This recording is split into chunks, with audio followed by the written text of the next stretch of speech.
Awesome. I think we are live now. You guys can see my screen there, yeah? Yep. Awesome. All right. Let's actually give it a minute so that everyone jumps on, and then we'll start.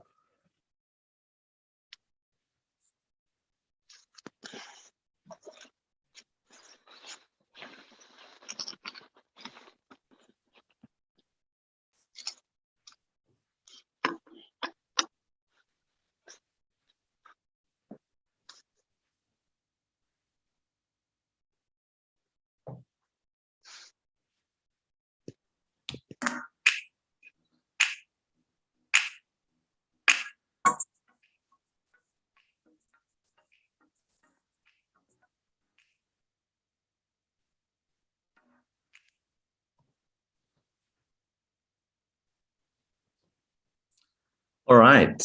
Welcome, Abuna. And welcome everyone else to another episode of SYC's A Father's Calling. This is, I think, our fourth episode now of A Father's Calling, which is great. And I think hopefully the last one that we'll be doing in lockdown. Okay, so Abuna, you're a very special guest with us for the last one in lockdown. So hopefully we can continue this, but not in lockdown. Nice.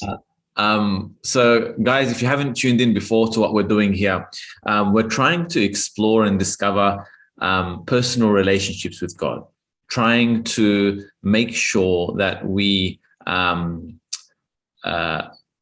know how to begin a relationship with God and learn from our Father's relationships with God, so that we can mimic them as well. So joining me today is Abuna Joe. Thank you very much, Abuna, for your time. Thank you for agreeing to do this. No problem. Thanks, Bishoy.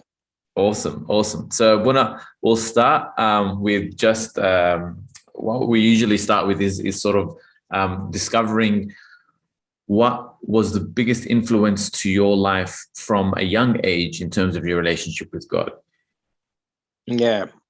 We'll start with the name of the Father, Son, the Holy Spirit, one God. Amen. I guess one of my very early recollection of church life was attending church in Egypt with my grandfather. And he'd be dressed in his Sunday best every day, not just on a Sunday. And he would, take me by the hand, and we would go to church. Many times we would, I didn't understand what was going on, but there was a regular thing that we went Sundays and many times during the week as well. And we would just basically attend the liturgy. And many times as well, there'll be like a guest bishop or a guest priest that would come to the church that we used to attend in Masjid Ghattas. And that was until we came to Australia. And probably the next person that influenced from that point was Abuna Matthew. A lot of people might not know, but I'm second cousins with Abuna Matthew. Wow. And he's actually we stayed very much in the same area, and we used to go to St. George at Kenzo for many years. And we spent a lot of time together as family, I guess, in prayer, and he was an influence. And then again, at a pretty young age, Father Suriel Yusuf, who's now serving up in Melbourne, he was our parish priest at St. Anthony's back in 1979, shows my age, or 1980. And he was a huge influence, not only on me, but it's amazing. Most recently, he rang me for my 7-year anniversary of my priesthood. Wow. And I happened to be sitting with Borna Astinos, who was another huge influence in my spiritual journey. And as soon as we heard his voice, we both agreed about the huge influence that Abuna Suriel Yusuf had on us. And I guess the fathers from St. Mark's and the priest and the servants from St. Mark's, where I went and served for a while before priesthood as well. And I cannot mention the Pope Shenouda Theological College, and all the great pillars that we had when before the current theological college that we have in Sydney, and like Uncle Amir Hanna and Mossad Israel and many others, Munir Solomon. They were all the pillars that we had at the theological college at the time when we were growing up. So that was the journey, I guess, the people that Wow. influenced from a young age until more recently. That's beautiful. But I didn't actually realize that you actually lived in Egypt for a while. What age did you come here?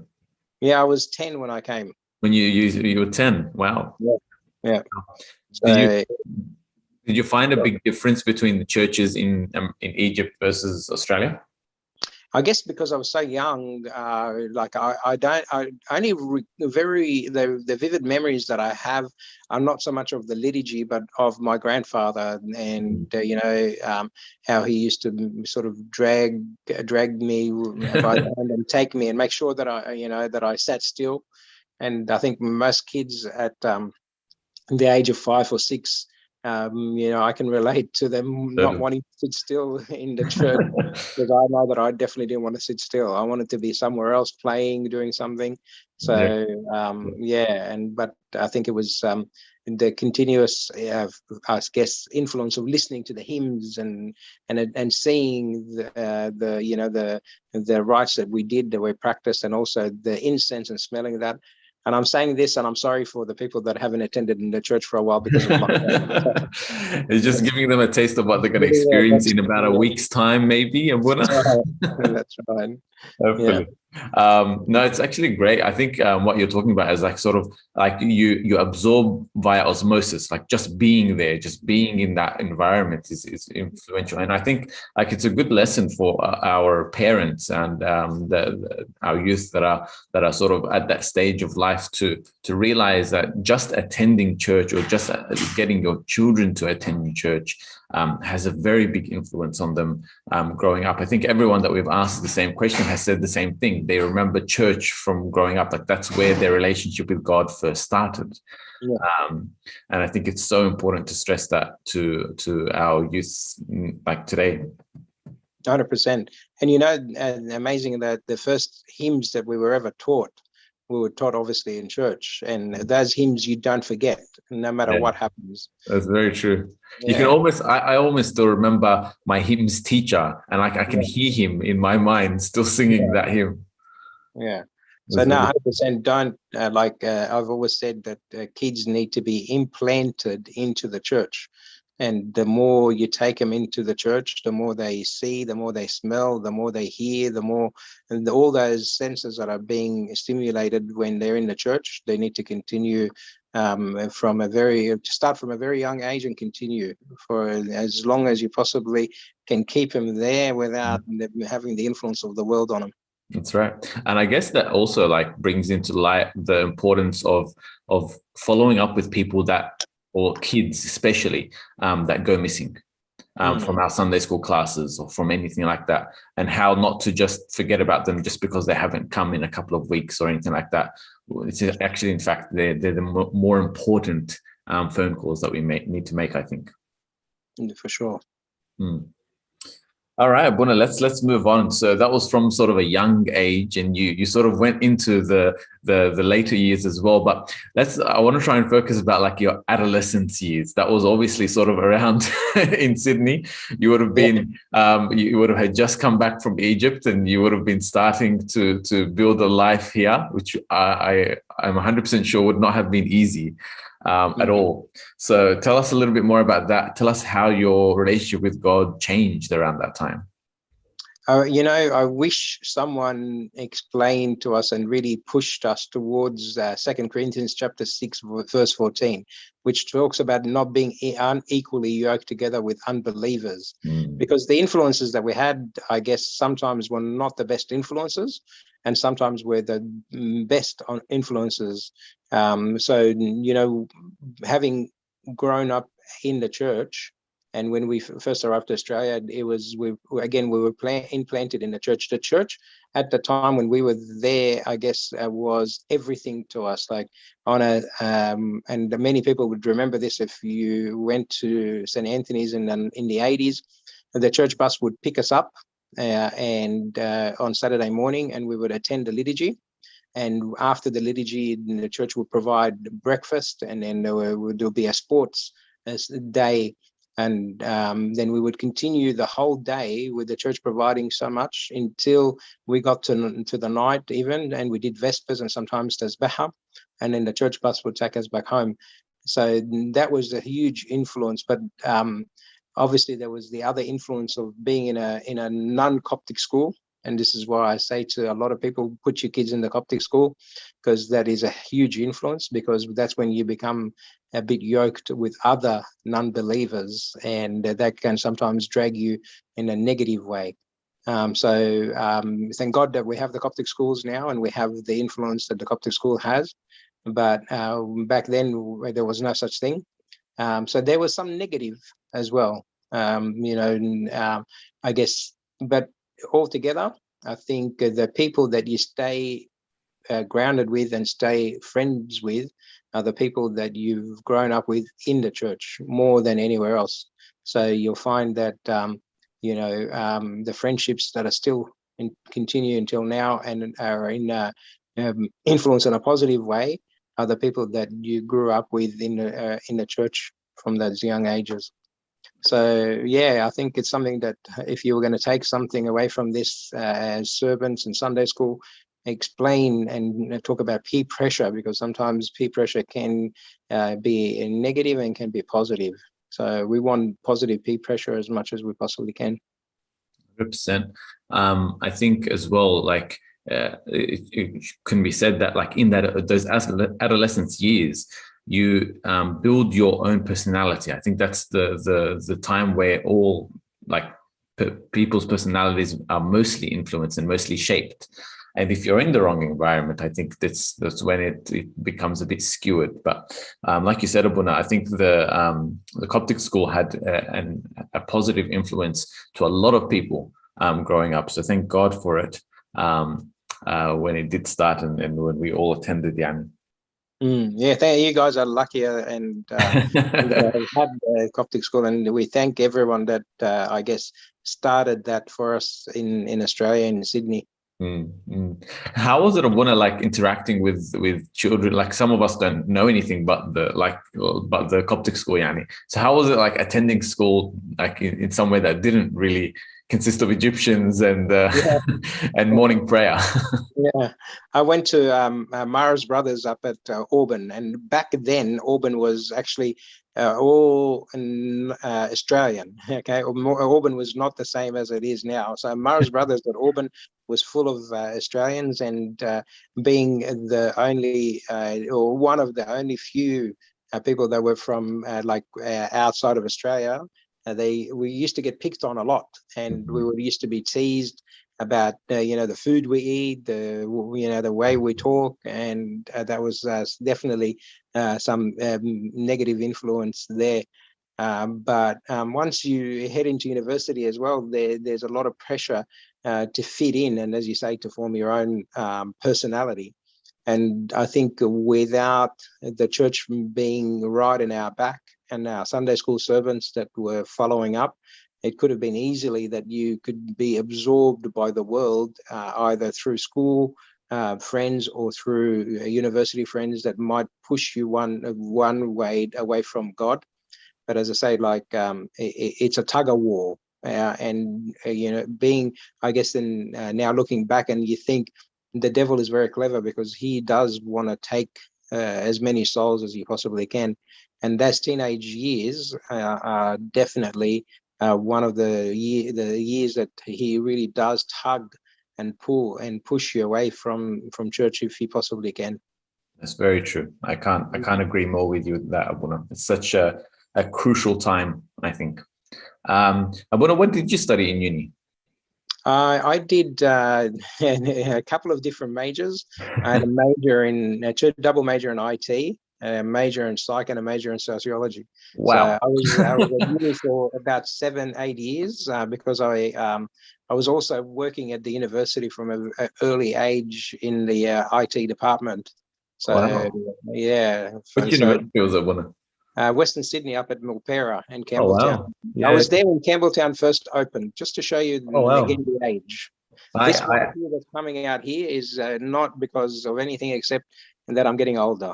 Wow, wow, that's awesome. Abuna, that's definitely not the The Bukhur.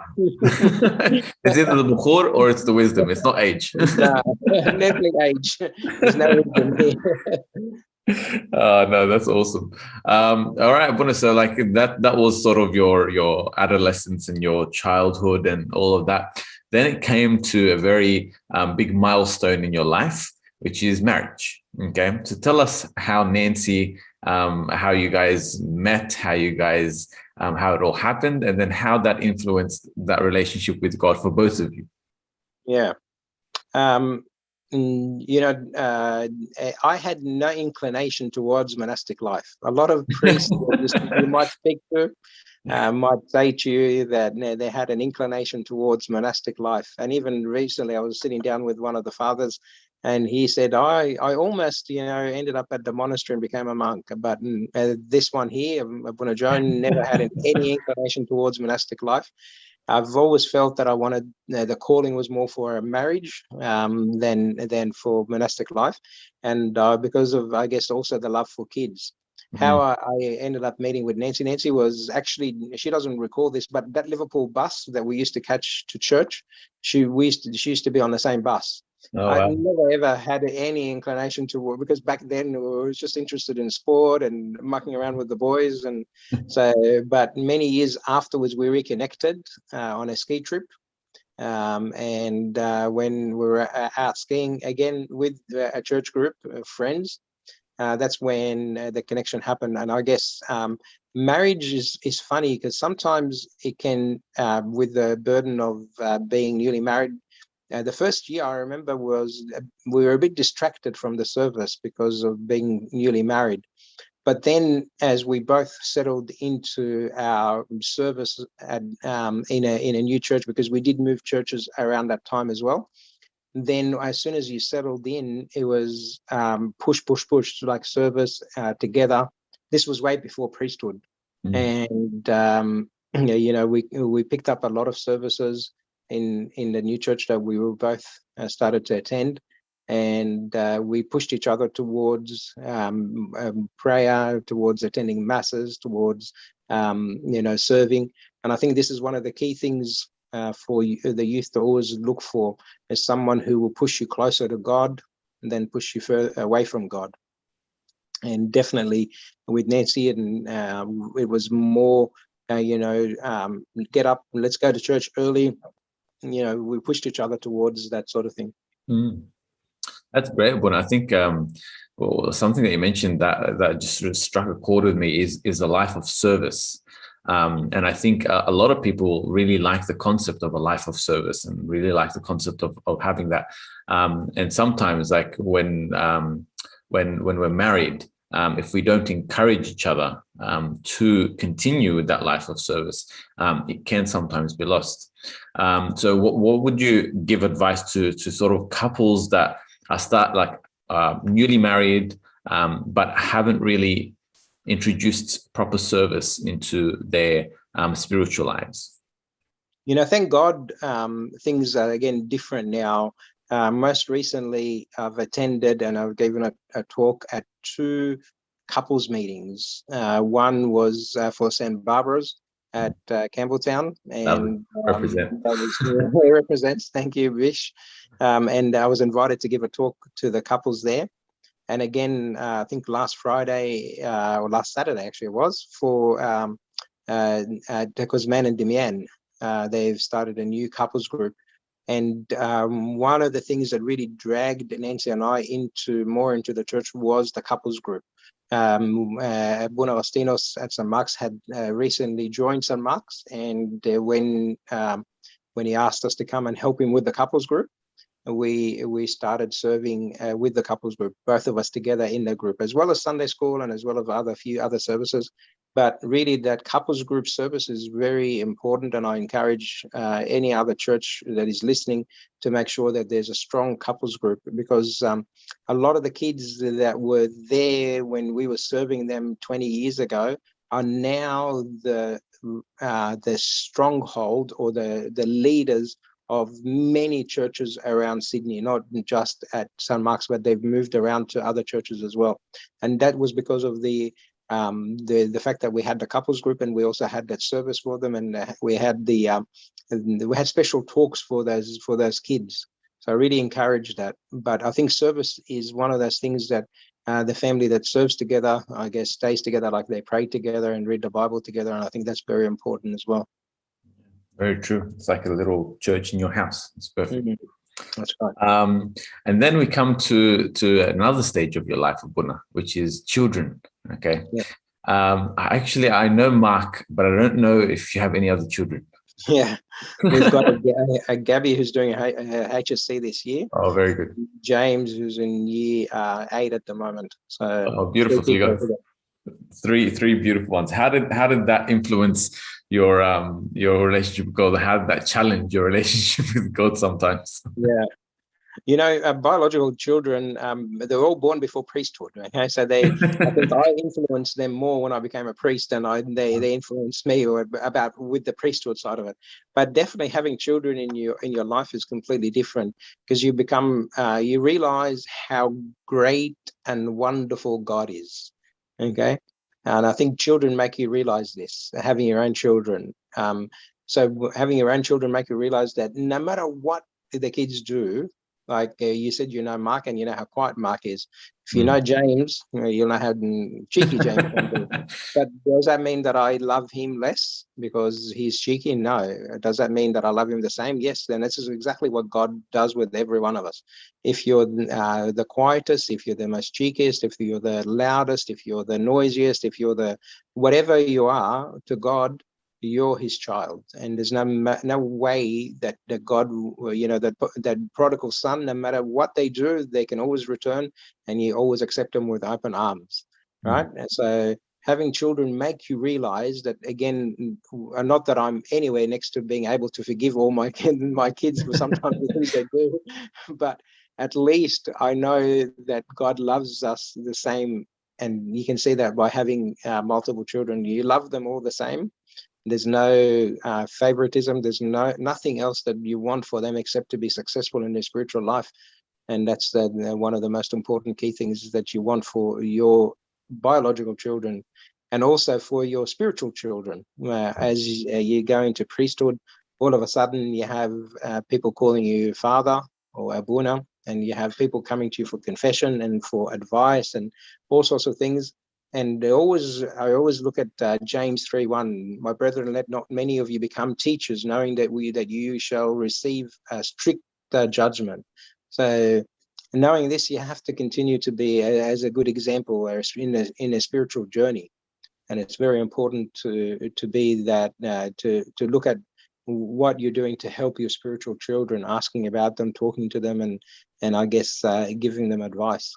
So children are biological and spiritual, definitely a huge influence in your spiritual journey and your relationship with God, in knowing that how God treats us and understanding how God treats us. I'm still learning, so you know, I might be old in age, but I'm young as a priest, and I'm forever learning about priesthood. I think that's part of the journey of one. That's what we're talking about in terms of this relationship with God. It's not like once you reach a certain point, it's always evolving. It's always changing. It's like a massive journey. Yeah. You I think Abuna, like I definitely know this from seeing this firsthand, but you're very good with children. And I think some youth, myself first and foremost, don't relate, but can't engage children the same way that you do. Give us a little bit of an insight as to how you do this, and what, like, tips and tricks, if we can. Yeah, you know, can I tell you that one of the things that always plays in my mind is the importance of love, right? And that, again, 1 Corinthians chapter 13, it says, if that you speak in tongue of men and of angels, but have not love, it become like a sounding brass, and you're doing it out of just service. I never look at the service that way. Service has to be done by love. And I remember one of the father's sayings that he says that all everything that you do will be like in a sifter in heaven, and all the works that you did out of love will stay in there. But anything that you did out of just obligation or out of just having been put in a place to serve will fall out and will not be counted for you. So you have to love them. So I think one of the key things is I absolutely love kids, and I think that one of the other things that influences that is the verse that says that we have to return and become like little children. So I go into the interaction with the child wanting to learn from them. I really do want to learn from them. I want to learn how they trust, how they love, how they care. And children are amazing in the fact that they can do that, and they can trust so much, and they can love so much, and they can give so much, and they're willing to do that. And when you go in with those two things, that you want to learn and you want to give them a bit of love, I think that makes a big difference in the relationship that you might end up having with children. And so that's my humble opinion, and the only thing that I do. And I just love to stay young at heart. I'll tell you something. One of the places that I worked at many years ago was a place called Williams Business College. I'm not plugging them because they're not around anymore. Okay, but St. Barbara's is still around, so we can plug them as well. Yeah, that's right.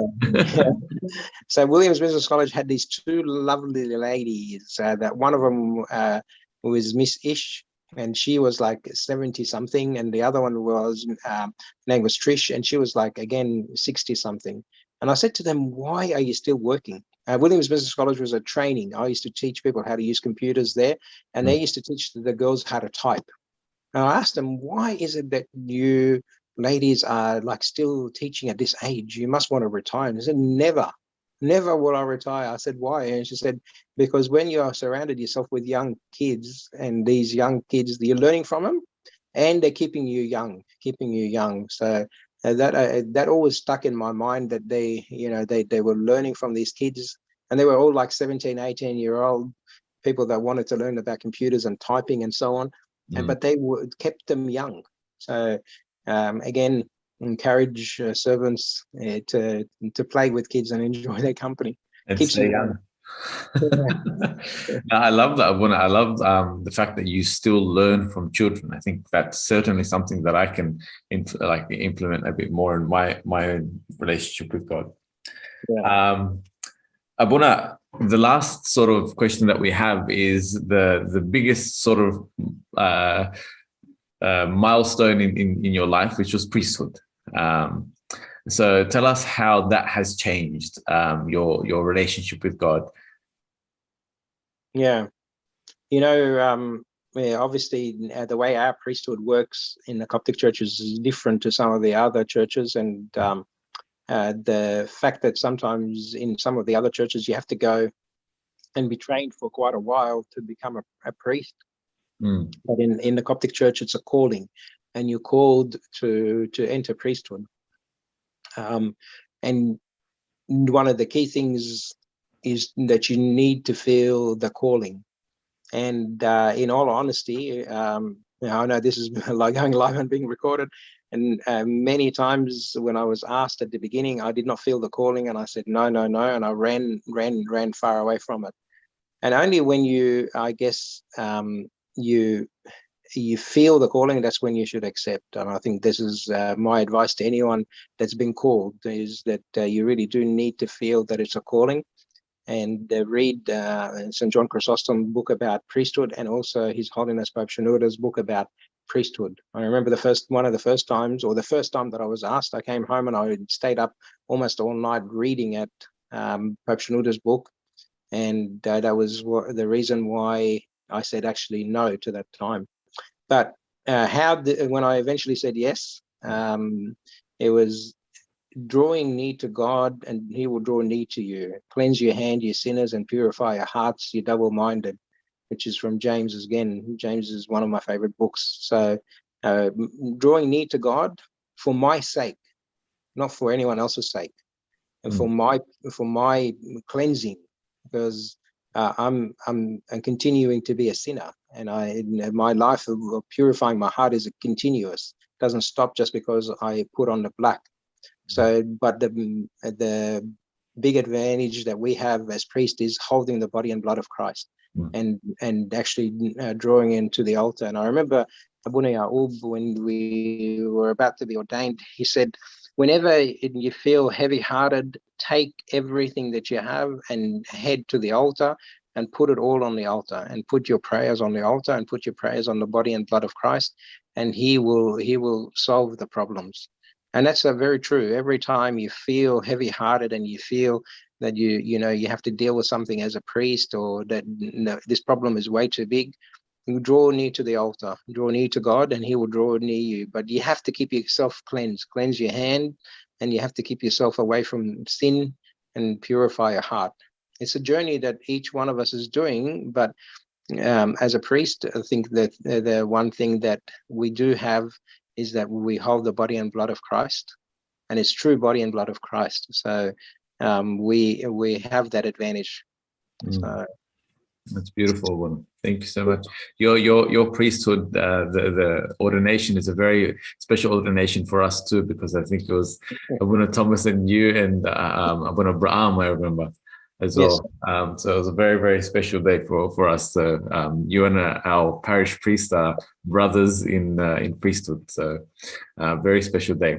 That concludes our questions, Abuna, our questions, but there's some live questions that have been asked. So Bishop Basilius will run you through those. Abuna, good to see you again. It's been too long during lockdown. Yes, Bishop, yeah, definitely. Yeah. One of the questions actually is just off the back of what Bishop was saying is how is your relationship and your continuous connection with those priests you were ordained alongside, and those who you all grew up with before priesthood, who have now all become priests? How has that continued, and what have you benefited from each other as well? So, as I said to you, I tend to be a little bit cheeky than some of the other priests. And so Abuna Abraham copped it. He was Abuna Abraham, had many sons for many when we were at the monastery. And Abuna Thomas was Abuna Tom Tom for many times. And he's still, until now, when I see him, he's beloved to my heart. And I love him and Abuna Abraham very much. And they were a huge influence. Abuna Abraham and I knew each other way before. We actually went to school together back at Kenzo. So we went to school together for about 9 months. So I knew Abuna Abraham quite well, and I served with his brother for a long time, George. So there were a huge influence. Abuna Thomas was new to me, and but that experience, that 40 days in the monastery, and we prayed 39 masses and many tasbihas. It was I guess an experience that drew us together. I've always wanted to have Abuna Thomas's memory. So Abuna Thomas, within the first 2 weeks, had memorized the whole mass. And I said to him, Abuna, just don't sit next to me anymore. Please go and sit somewhere else, and because you've at Denny, because I've got the worst memory. Abuna Thomas is used to be a pharmacist, and he would memorize. I'm an IT person. I look everything up. Thank God for Google. So Google is my best friend. So, but and Abuna Abraham was like me, he's a electrical engineer. So we used to research and having things at our fingertip, not having to memorize them. But definitely the priests that have been ordained after, I've learned a lot from them as well, and they continue to learn from the priests that have been priests for 40 something years. I was very lucky to travel with Abuna Tadros Samain. We went to Jerusalem together. And many miracles that I saw happening in front of my eyes with Abuna Thomas, with Abuna Tadros in Jerusalem. I'll just mention one quickly. We were coming out of David's tomb, and we agreed beforehand that if we go in, and that if they tell us to take off our crosses, our neck crosses, we wouldn't take them off, because they don't like the cross. And Abuna was a bit ahead of me, and I was still walking behind with some of the youth. And I could see Abuna talking to the guard, and it was getting a bit heated, and Abuna turned around and walked away. So they obviously didn't allow him to go in with the cross. And as he turned around, he told me, "Look, they won't let us in with the cross." So we turned around and we walked out. And I think Abuna was a little bit upset that this happened. And as soon as we walked out, these Asians, Japanese or Korean ladies came up to him, and they were kissing his hand and kissing his cross fervently. And I'm standing next to him. I'm going, "Hey, I'm a priest as well. I'm wearing the same thing. I've got the cross," and nothing. So God sort of turned around and said to him, "You know, I know that you got abused in there." Buna Joe was a bit slack. He didn't make it in there to get abused. So he compensated him and gave him a lot of love from these ladies that didn't even know him, never met him before, never seen him again. So yeah, you're continuously learning from them, from our fathers that have been a priest for many years, and the ones that have come after. It's a real like fatherhood and brotherhood. One of the other ones off the back of that one as well is, you were saying how the church and is obviously integral in our lives. Going to a Coptic school, or even like your church friends are the ones that you're going to grow up with. Coming out of lockdown now, I guess a lot of us might have become complacent watching church over Zoom and maybe not being as connected as we should be. What's your best advice for the youth as we make that transition back into like face-to-face liturgies and service? Get back into it as soon as you possibly can. Don't wait for an invite. The church is yours. It's your Father's house. Go in there and get back into the services that you used to do, and that you were involved in and you were participating in. Get back into it as soon as you possibly can, and roll up your sleeves into a new service. Dig your teeth into something new in the church. Read a new part of the church rites. Understand a little bit about the liturgy more. Attend an extra liturgy if you can. If you've missed out on 3 months of liturgies, there's churches that pray liturgy every day, twice, maybe 3 masses during the day. Go and attend extra masses. Don't be complacent. Don't get used to getting up on Sunday and going for a stroll down to the coffee shop and having muffins and coffee, and getting the COVID weight being put on. Get out and get back into the service, get back into church, get back into get your teeth right back into it. And for those, shout out to those who are looking forward to get married, because we're ready to organize some more events for you to meet up and because I think this is a great place that you should meet people and get to know people in the church, because you have a common goal, which is Christ. I'm making notes. Yeah, no worries, Bish, anytime. Not you, Bish. Bish Vasily. What are you looking forward to most once lockdown eases, church-wise and outside? Yeah, when we hold the cross and say "Irini Pasi" and we turn around and we do the sign of the cross, I'm looking forward to seeing faces there again. It's been like we've been praying many masses, but when we say "Peace be with you all" and "Irini Pasi," I'm looking forward to seeing everyone's faces smiling back and saying "all and also with you." I'm looking forward to hearing the roar when we say "Amin, Amin, Amin," that I believe, and people singing in the church and getting behind the deacons and just not listening to deacons. So I'm looking forward to having the unity. Don't forget, when we have communion and we look for every single little piece of communion that might have fallen, that represents you, represents the people that are watching, it represents everyone. And we want the body to be united again and to be in one accord and praising and singing and joining the heavenly non-stop liturgy that's happening there. So I'm looking forward to that. I guess the only thing that I'm not looking forward to is a shortage in food in the church that we've been enjoying. Like you go to the canteen now, and there's plenty of bastarma and plenty of gebna beda and gebna rumi, but I'm pretty sure that people will come and start buying bulk to make up for that lost time in eating that as well. Having the congregation back will definitely be something that's long been waited for by the Yes. deacons and by the clergy. Last one, so a bit of a sneaky one. You said you're always into like sport, and you'd still like to have a kick around with the youth as well. The grand final is happening tomorrow. Are you into your NRL, and will you be watching? Or I'm not a big NRL fan. I used to be, and I used to be a para supporter many years ago. And I remember my other cousin who didn't become a priest, Rami. He was a Manly supporter, and for many years it was para versus Manly, and we would always argue about who's going to win. But I moved away from, I moved more into volleyball and soccer. And I remember at St. Barbara's not long ago, I actually played a hectic game of volleyball with the youth after the youth meeting. So yeah, but no, I don't mind watching the grand final. If there was a game that I was going to watch out of all the footy games, it would be the grand final. you're gonna have to give Abuna Abraham a call and get him to tune in because it's in Queensland for the first time ever. Yeah. It's Yeah. been great to have a chat with you today, Abuna. It's been a long time. Thanks, Bish. Thank you, Abuna. Thank you so much for your time. Thanks everyone for watching. Please tune in with us in another 2 weeks. So we're doing this every 2 weeks now. Tune in with us so that we can explore more of our clergy and our priests and our fathers' relationships with God, and learn from them, and take our these beautiful pearls of wisdom. Thank you again, Abuna. Thank you for your time. Can you please lead us in a concluding prayer?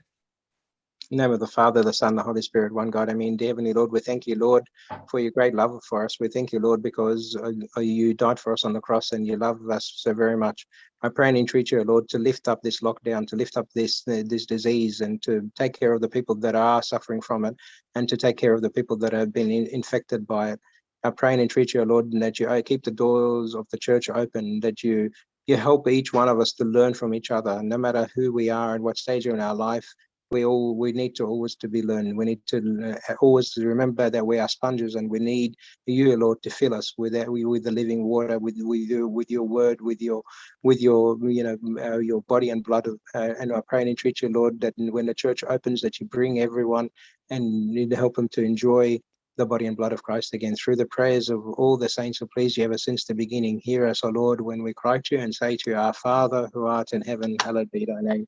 Thy kingdom come, thy will be done on earth as it is in heaven. Give us this day our daily bread, and forgive us our trespasses, as we forgive those who trespass against us. And lead us not into temptation, but deliver us from evil. Through Jesus Christ.